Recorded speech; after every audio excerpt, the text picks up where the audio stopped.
Bienvenidos al Tecnológico Nacional de México, al Instituto Tecnológico de Puebla. El día de hoy vamos a ver el tema de transformación de fuentes y superposición dentro del curso de circuitos 1, que es la unidad 3. Soy el doctor José Rafael Mendoza Vázquez, que estamos en el Departamento de Ingeniería Eléctrica y Electrónica. A continuación les vamos a presentar algunos temas interesantes para el análisis de circuitos. Como podemos ver, cuando se refiere a transformación de fuentes tenemos dos equivalentes. Uno que es una fuente de voltaje en serie con una resistencia y su equivalente que puede ser una fuente de corriente en paralelo con una resistencia o viceversa. Uno hacia el otro se puede hacer una transformación, los cuales tienen el efecto equivalente. Estos dos circuitos se pueden utilizar para hacer una reducción de algún circuito y analizarlos en algunos casos según convenga. Ahora, un ejemplo de transformación de fuentes es el que tenemos aquí. Por ejemplo, si nosotros tenemos una fuente de voltaje de 12 volts en serie con una resistencia de 6 ohms, lo podemos convertir a su equivalente en fuente de corriente con una resistencia en paralelo. Para ello tenemos que aplicar lo que es la ley de Ohm. Por ejemplo, este circuito que tenemos de 12 volts con resistencia de 6 ohms, para encontrar el valor de la fuente de corriente basta con aplicar ley de Ohm y hacer la división.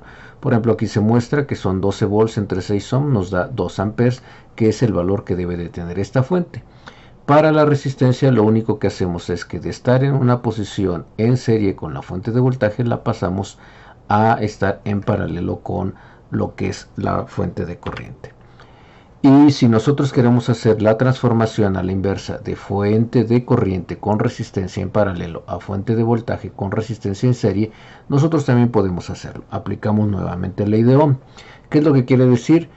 Aquí vamos a multiplicar el valor de la corriente por el valor de resistencia para encontrar el voltaje. Y entonces tenemos, por ejemplo, aquí que es voltaje por corriente y es 2 amperes por 6 ohms, nos va a dar 12 volts. Y en este caso la resistencia de estar en una posición en paralelo pasa a estar en serie.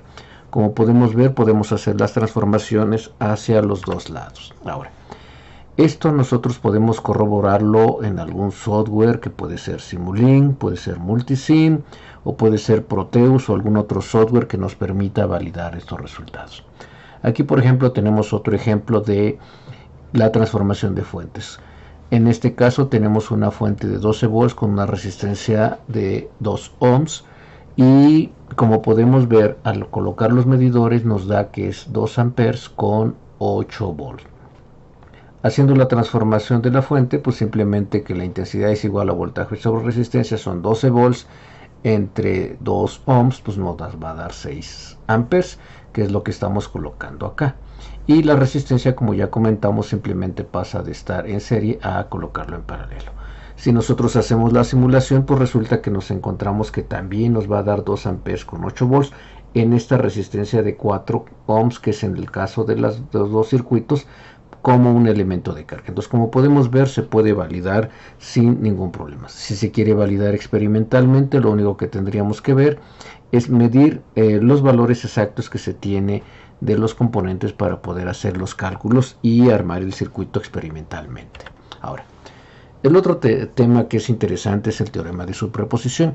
Este básicamente se basa en que en un conjunto de fuentes que estén en un circuito, ya sea de corriente o de voltaje, vamos a ver cómo se puede realizar el efecto. ¿De qué se trata? Básicamente nos dice que el efecto que se ve en un circuito, ya sea tensión o corriente, es la suma algebraica de todas las tensiones o todas las corrientes a través de este elemento. Podemos tener fuentes de voltaje o fuentes de corriente o una combinación de ambos y se puede hacer el cálculo. Ahora, ¿cuál es el procedimiento? Pues es muy sencillo. Básicamente tenemos que apagar todas las fuentes independientes y dejamos una. Y luego encontramos el valor de la corriente o la tensión en el elemento de interés.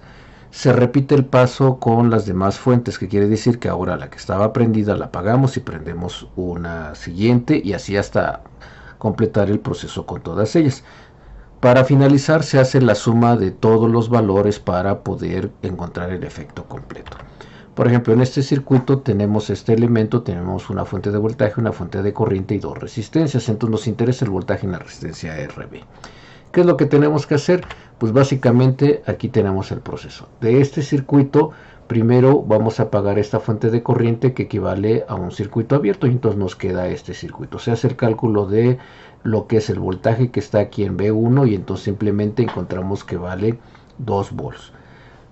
Como vemos, se simplifica mucho el cálculo. Ahora, el siguiente paso es tomar lo que es el mismo circuito y ahora apagamos la fuente de voltaje y dejamos la fuente de corriente. Y entonces, si se dan cuenta, la fuente de voltaje pasa a estar en un cortocircuito. Hacemos el cálculo nuevamente y nos da 8 volts, lo cual nos da en la suma de los efectos, que es voltaje 1 más el voltaje 2 calculado de forma independiente, que tenemos 10 volts.